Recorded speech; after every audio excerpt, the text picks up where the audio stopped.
성인병에 걸렸던 난 어렸을 적부터 한 번도 침대에서 일어날 수 없었어. 그리고 성인병에 걸린 날 치료하기 위해 우리 부모님은 가지고 있던 모든 돈을 쏟아부었지. 일말의 희망도 보이지 않았지만 부모님은 단 한 번도 불평하시지 않았어. 적어도 내 앞에서는 항상 웃는 얼굴이었지. 하지만 난 알고 있었어.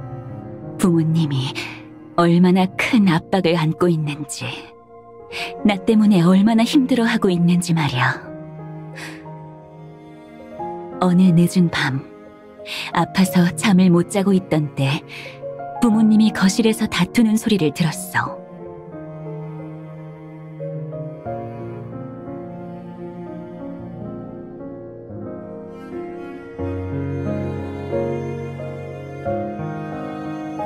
그때는 정말 병상에서 일어나고 방에서 나가 그들을 꼭 끌어안고 말해주고 싶었어.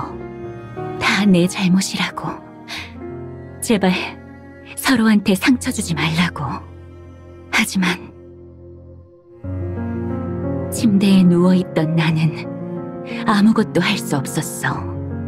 그저 거세져만 가는 싸움을 지켜볼 수밖에 없었지. 결국 둔탁한 따귀 소리가 울렸고 곧이어 엄마의 울음소리가 들려왔어.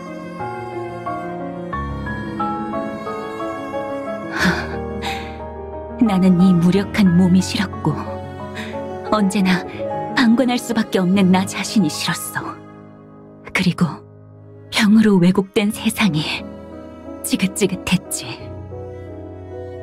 그래서 병이 나은 뒤에도 나는 그 기억에서 벗어날 수가 없었어.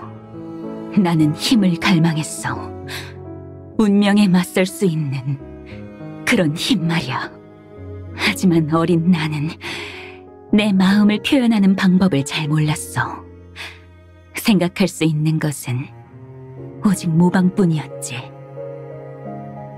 이동 단말기를 통해 나는 그런 장면을 본 적이 있었어. 한 록 가수가 무대 위에서 마음껏 노래하고 있었어. 가사에는 불굴과 투쟁이 가득했고 무대 아래 사람들은 두 팔을 높이 들고 그 노래를 따라 외치고 있었지. 수많은 메아리가 어우러져 마치 세상을 뒤흔들 듯한 장면이었어.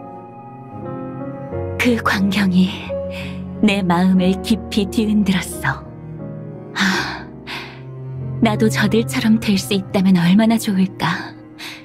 무대 중앙에 서서 마음껏 열정을 쏟아내며 쉰 목소리로 부당함을 토로하고 악기를 운명에 맞서는 무기로 삼을 수 있다면, 그래, 그때의 나는 그렇게 목청껏 외치는 것만이 나와 어울린다고 생각했어. 그래서 난 가수를 흉내내며 기타를 들었지. 하지만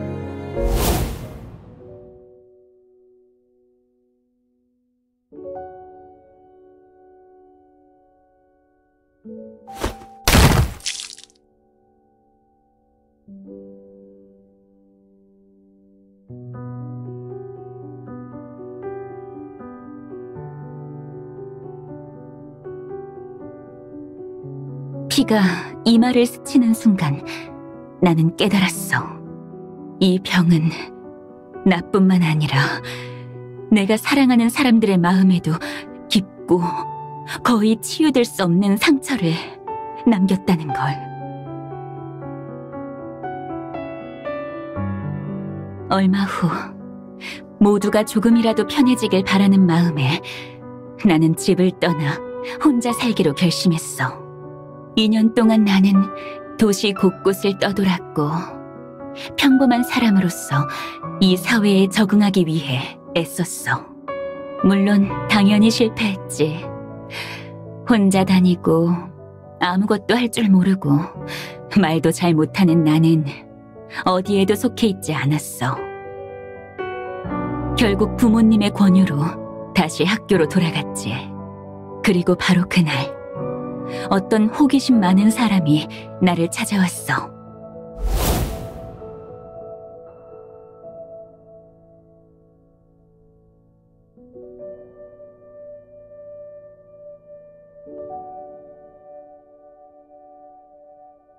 그들은 모든 사람 앞에서 나를 조롱하고 비방하며 심지어 내 가족까지 모욕했어. 무슨 말을 했는지는 정확히 기억나지 않아. 단지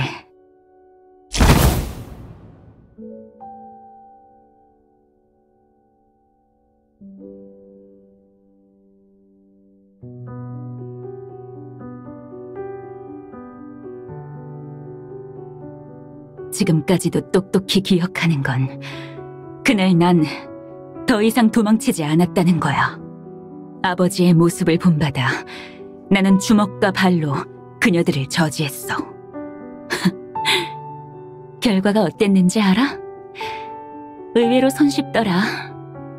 그 아이들은 전혀 내 상대가 되지 못했지. 그래서 나는 처음으로 내 유일한 재능을 발견했어. 폭력. 말로 알릴 수 없다면 주먹을 쓰자. 물론 더 정당한 방식으로. 학교에서 퇴학당한 나는 부모님을 더 이상 실망시키고 싶지 않았어. 마침 그때 세계적으로 인기를 끌고 있던 발키리 게임이 막 떠오르고 있었고, 내게는 그야말로 완벽한 무대였지. 정식 선수만 된다면 나를 위한 거처와 수입원을 얻을 수 있어. 그리고 돈이 쌓이면 독립할 자본도 생기니까.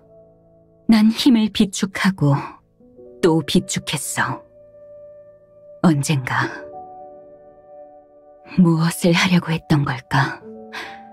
그때의 나는 아마도 내가 왜 이 길을 걷게 됐는지도 잊어버린 상태였겠지. 전문적인 훈련 장소도, 전문적인 코치의 지도도 없었어. 하지만 나는 그녀들보다 훨씬 더 강한 분노와 집착을 가지고 있었어. 바로 그 분노와 집착이 날 버티게 했지. 모든 준비는 오직 선발전에서 두각을 나타내기 위해서였어. 곧 이러한 기대 속에서 그날이 드디어 찾아왔어. 승리와 기회는 가장 먼저 높은 무대에 오른 자에게 주어졌지. 규칙은 단순했어. 하지만 아마추어인 나에게 이 도전은 쉽지 않았지. 거의 목숨을 걸다시피 해서야 마지막 스퍼트에서 겨우 조금 앞선 위치를 차지했어. 조금만 더 버티면 모든 노력이 결실을 볼 수 있고, 조금만 더 버티면 나는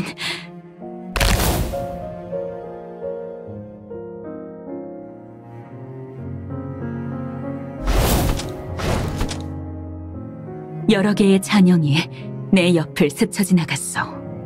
곧바로 이어진 것은 발목에서 전해지는 극심한 통증이었어.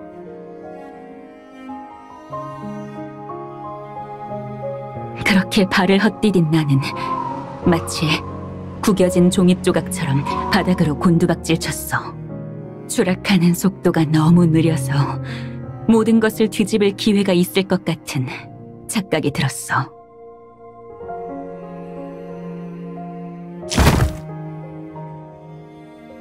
하지만 다시 눈을 떴을 때 나는 이미 진흙탕 속에 처박혀 있었지. 귀울림 소리, 환호 소리, 그리고 등에서 느껴지는 통증.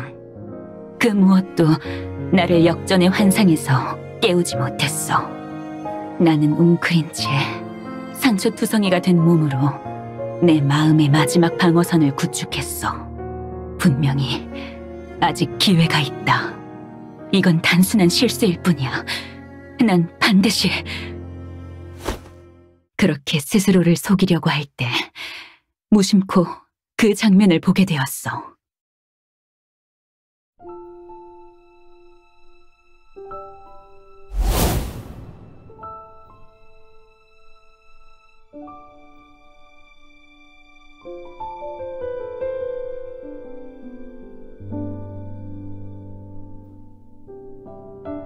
그 후의 이야기는 굳이 말하지 않아도 잘 알겠지. 거듭된 좌절 끝에 나는 스스로 타락하게 되었고 결국 자업자득으로 바랄라로 유배되었어. 그 다음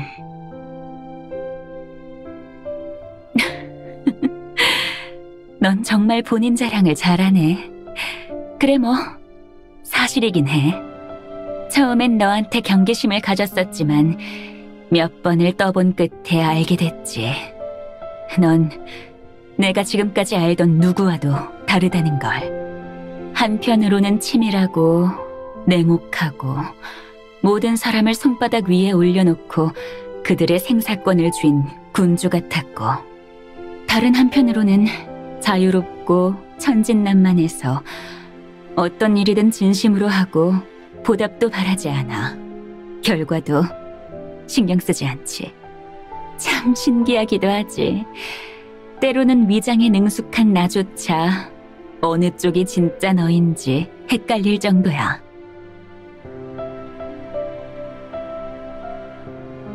그치? 난 사실 이미 알고 있었어. 너랑 나의 본질은 그런 거야. 아무리 감추려고 해도 소용없지.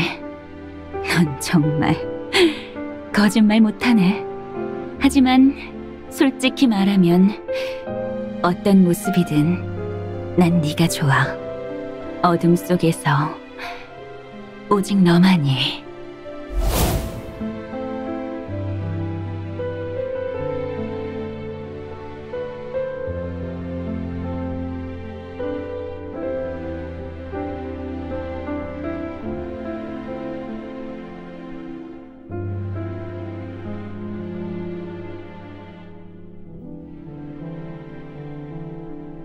이렇게 모순되고 독특한 너만이 운명에게 부정당한 나에게 응답해줬으니까.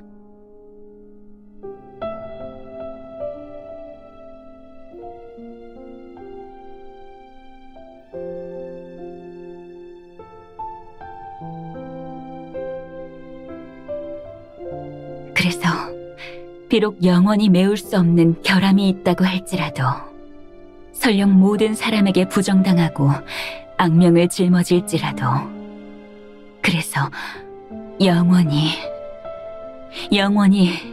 이런 나 자신을 좋아할 수 없다 할지라도 지금처럼 네가 준 응답을 꼭 붙잡고 있을 수만 있다면, 그게 단 한순간일지라도 해초처럼 떠밀려 다니던 나도 충분히 깜깜한 바닷속에서 다시 살아갈 의미를 찾을 수 있으니까.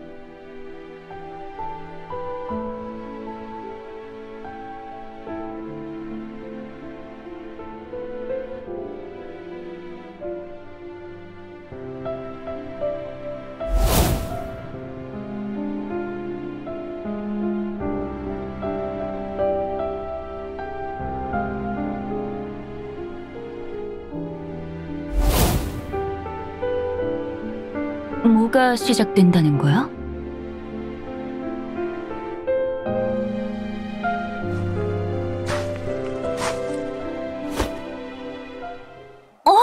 잠깐!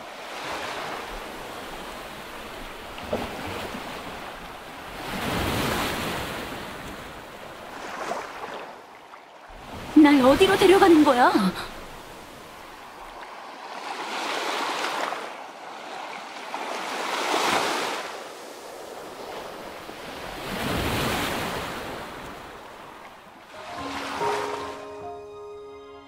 이건...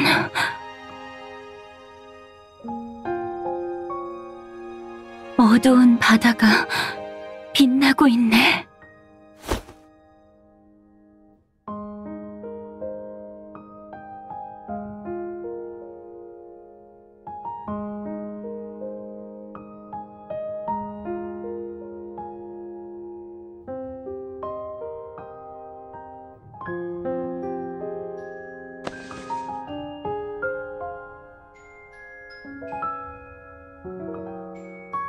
너는 여전히 말재주가 좋네. 하지만 돌이켜보면 아주 어렸을 때 엄마 아빠도 나에게 비슷한 말을 했었어. 근데 그때의 나는 받아들이지 못하고 그저 고통 속에 빠져 있었지. 왜냐면 난 줄곧 자신이 미래가 없는 사람이라고 믿고 있었으니까. 하지만 지금 생각해보니 나의 미래도, 그리고 이 세상의 미래도 꼭 허무한 것만은 아니더라.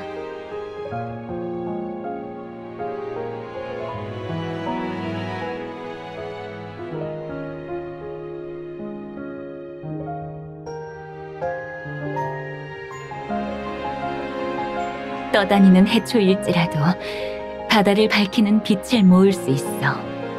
앞으로도 이 찬란한 세상을 나에게 더 보여줘.